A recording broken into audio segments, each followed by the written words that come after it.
Hello, this is my video response for Christy, take two. So hopefully this one will work, and we won't have to keep doing this over and over again.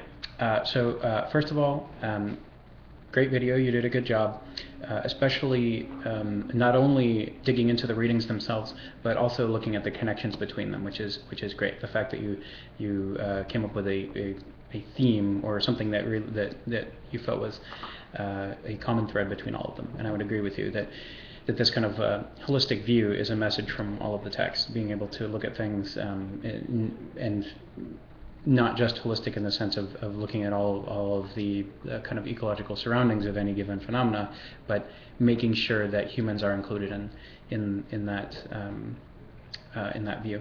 So very good, and a great example from Leopold as well. I agree with you. It's a very moving text. It's kind of hard to get into, but then when you do, I feel like it really kind of pulls you along, his writing. So.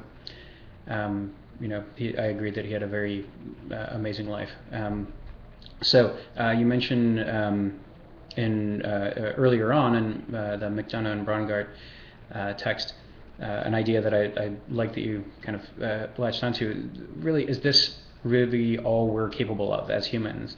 Are we bound to just reducing the severity of problems, or are we capable of doing more than that? And what they're trying to do is to kind of give us the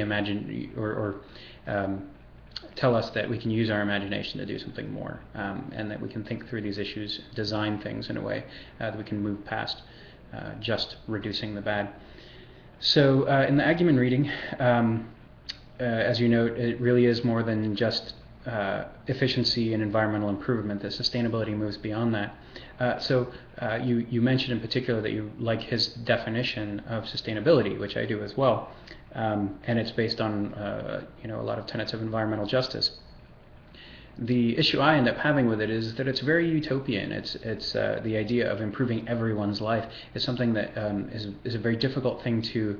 It's difficult to do, but it's even difficult just to conceptualize. What does that even mean? How do you know what improves everyone's life?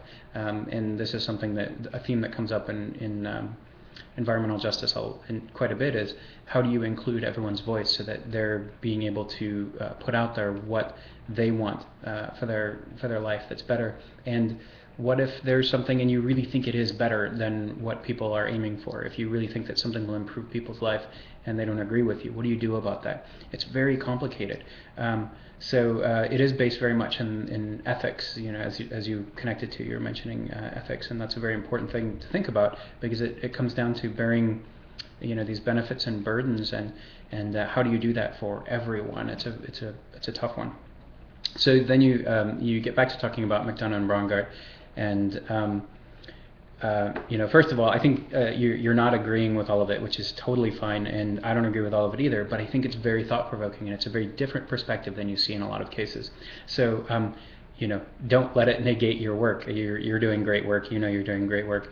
I don't think that that you were threatened by the text, but it is a very interesting perspective. So more details would be really fantastic, and if you read the rest of the book, if you'd like to, I will lend it to you for a short period of time, or you can purchase it. It's a great book. It's